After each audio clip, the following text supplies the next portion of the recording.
Hello and welcome to another episode of Salary Voodoo, the show right here on the MMA Engine channel where I, your host Monk, aka the Monkmatician, give you a couple of fight breakdowns from a different perspective, guys. We take the fighters out of it and we're just looking at historic salary numbers for DraftKings. So give you a little bit of different information for GPP tournaments and try to get you set up for a big win. So don't mind me. Obviously, my skin color is not conducive to the Texas heat and the sun. I am a little bit sunburned, probably sweaty from sitting in here with my fans turned off as it is a million degrees in this room. But I am here for you doing Salary Voodoo for UFC Vegas 73. So guys, without further ado, let's get right into the voodoo. Very quickly, first things first, here are the rules to Salary Voodoo. I offer statistics that aim to give you a fresh, unique angle when it comes to MMA DFS lineup construction, especially for GPP tournaments. I glean stats from historically unusual places such as salaries, fight positions, weight classes, etc. Very heavily probability based and probably very overanalyzed as well. All Salary Voodoo stats track since 1/1/21 and only natural salaries are used in these calculations. But guys, the most important thing, be sure to comment down below what fights you want to see me break down from a Salary Voodoo perspective. For UFC Vegas 74, I think it's headlined by Kai Kara France and whoever the hell he is fighting. Maybe Amir Albazi, I honestly don't remember. But that's happening in 2 weeks. But please comment down below. Pick a fight, put it down below in the comment section, and we will go over it from a Salary Voodoo perspective. We don't have salaries yet, and that's what makes it part of the fun. So guys, be sure to comment down below. So hit the like on the video, comment down below, and give the MMA Engine a sub, and we'll get right into the Salary Voodoo. And here we have the first fight of Salary Voodoo, the $8,300 salary against the $7,900 salary. Guys, please excuse if you can hear my fan in the background. I couldn't take it anymore, and I didn't feel like being just drenched in flop sweat by the end of this little breakdown, so I do have it on. This fight picked by Coffin Flop. Thank you so much, and guys, just a reminder, if you do like Coffin Flop, be sure to contact Corncob TV and tell them that you don't want them to drop that show. You like it. Lightweight fight here, 155. 49.48% optimal for the lightweight fighters. Fight number 3, definitely a little bit worse, 44.5% optimal there. But the salary pair of 8,300 and 7,900 is one of the best overall.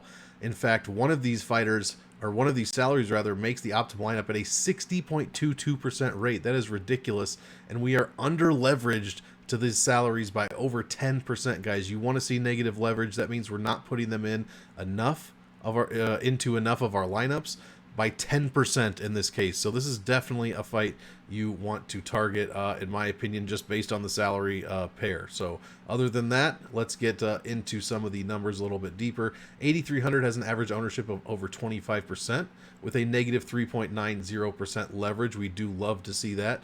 The Orthodox fighters against Southpaw fighters only win at a 45% rate, guys. Southpaw, 53% win rate.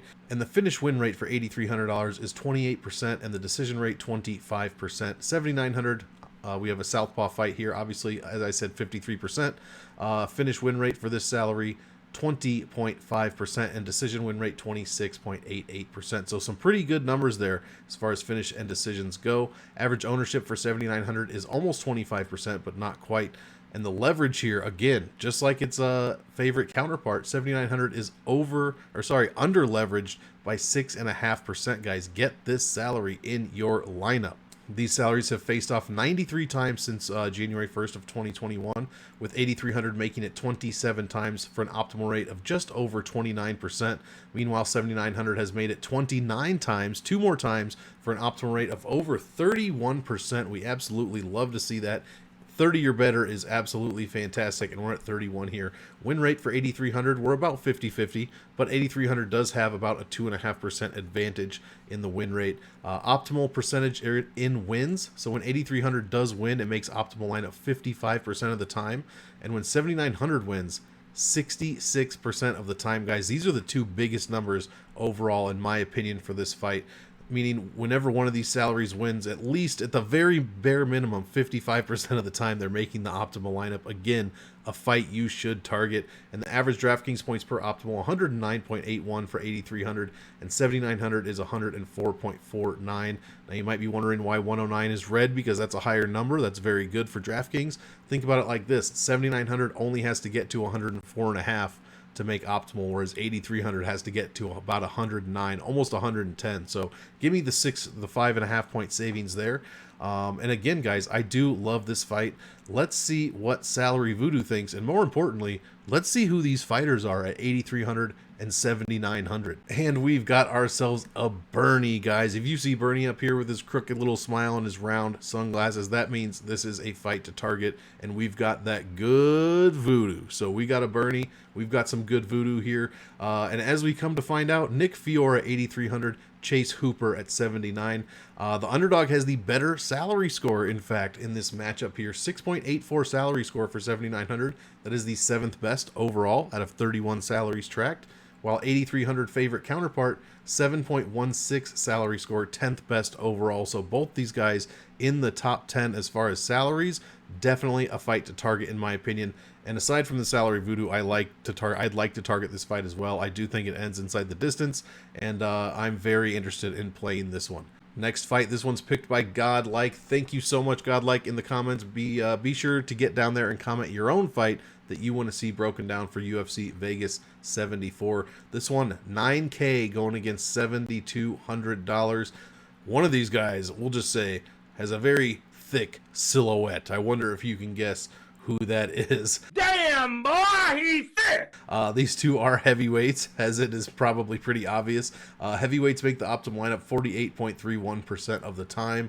Fight number 4, a very good number, over 50% of the time, 52.5%. But the salary pair of 9K and 7,200, just 47, almost 48% optimal. And we do have positive leverage by just about 1%. So we're right about where we need to be, within 1% of where we should be rostering these salaries. 9K has an average ownership of 28.5%. Leverage is basically 0, so right where we want to be again. And then Orthodox versus Orthodox, 50% each, obviously. Finish win rate for 9K, 33.33%.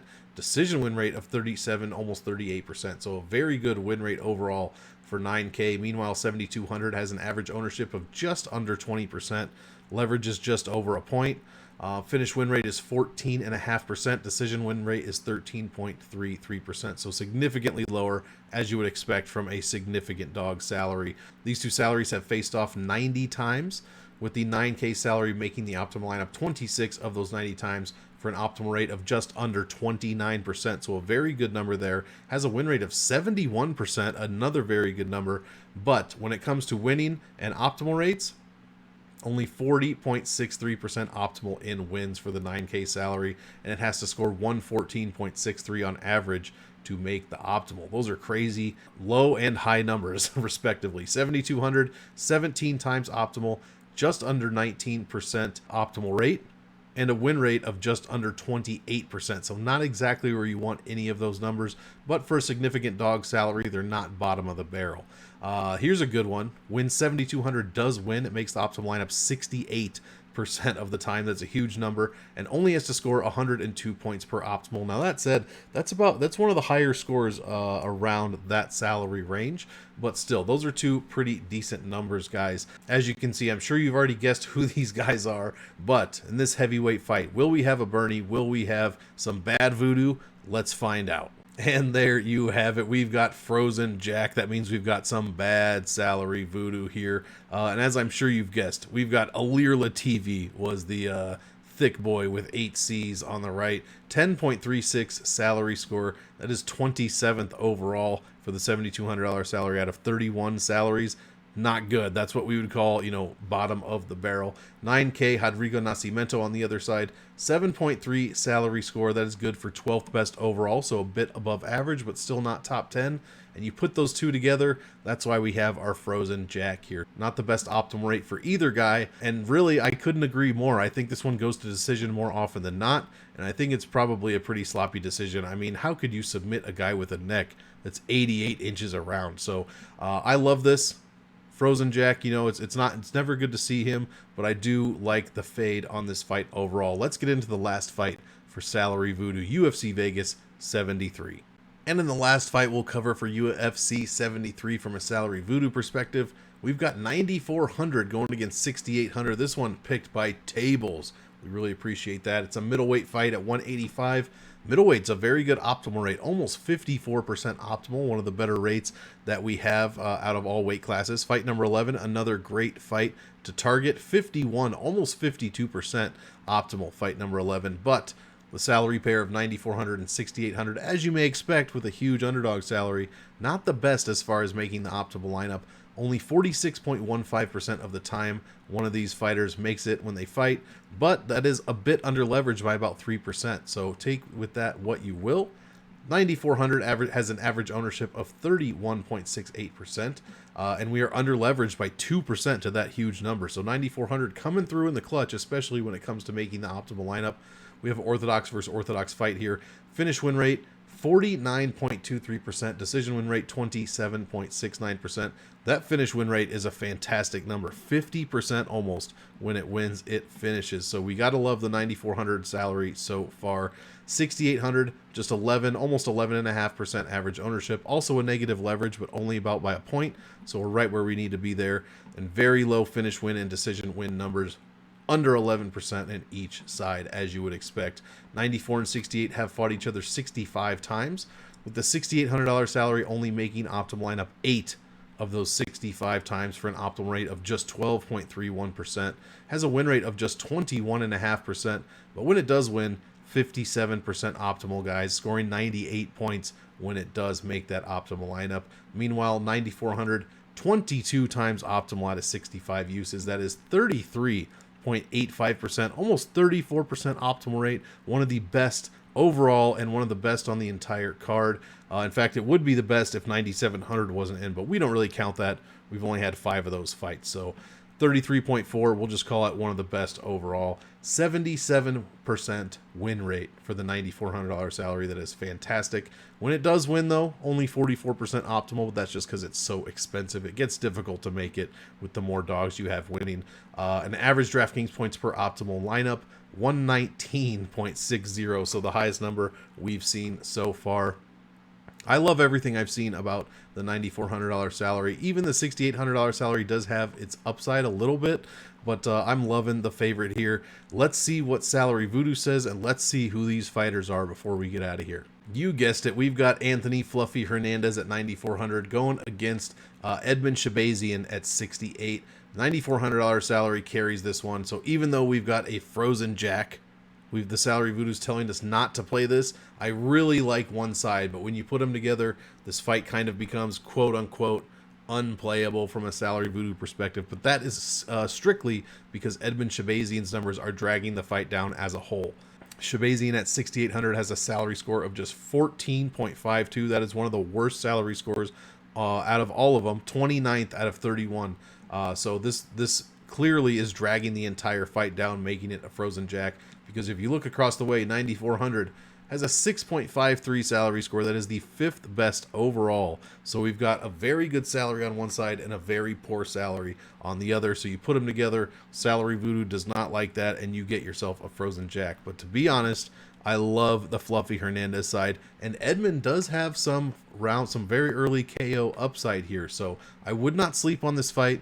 Frozen jack doesn't like it, but I'm kind of telling you to think twice about that one. So guys, with that, let's get into the recap of UFC Vegas 73 before we get you out of here. All right, a quick recap of Salary Voodoo. We've got $8,300 Nick Fiore going against $7,900 Chase Hooper. We've got a Bernie on that one. Definitely a fight to target, according to Salary Voodoo. Second fight, we've got Rodrigo Nascimento going against Ilir Latifi. Salary Voodoo did not like this fight at all. That's why we got the frozen jack here. That was $9K and $7,200. Then, to finish us off, we've got the $6,800 Edmund Shabazian taking on $9,400 Anthony Hernandez. Again, Shabazian bringing that fight down as a whole to the point of bad Salary Voodoo, but we do love Anthony Hernandez as well. And Shabazian does have a little bit of upside, so let's not forget that. Guys, that's going to do it for the recap. Let's get you out of here. This has been Salary Voodoo for UFC Vegas 73. One last time, be sure to comment down below what fights you want to see from a Salary Voodoo perspective on the next card. I believe it's UFC Vegas 74, happening in 2 weeks, first week of June. Without further ado, we will get you out of here. So guys and girls, thank you so much. As usual, I want all of you to enjoy the fights. So enjoy, and we will see you in the next one.